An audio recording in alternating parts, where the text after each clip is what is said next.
I mean, it was so impressive yesterday to see Superbook Brewery, and now it started out really well. Really interesting to get all the data around what's happening in the world from global data and the trends. And we see very similar trends in Sweden. So, I mean, the Western Europe seem to be following each other very rather well.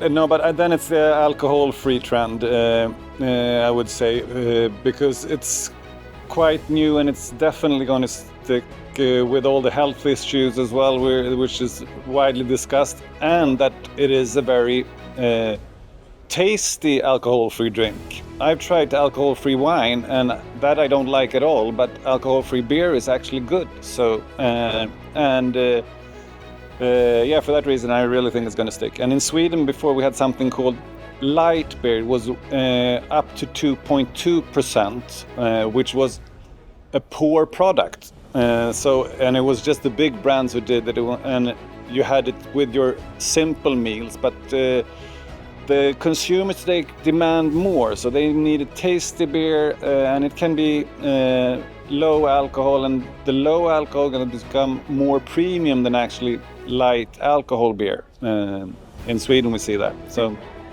it's good. It's going to stick. Our biggest challenge is costs and inflation. So that's been very tough for us in Sweden since second half of 2022, where the interest rates went up really high in Sweden. Costs for import and the Swedish krona also decreased in value. So we've had a lot of increased costs and the consumers not having more money to spend.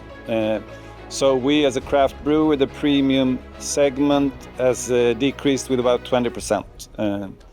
So based on that, we launched new products now in a lower price category to get back market share. We've done several attempts during the years.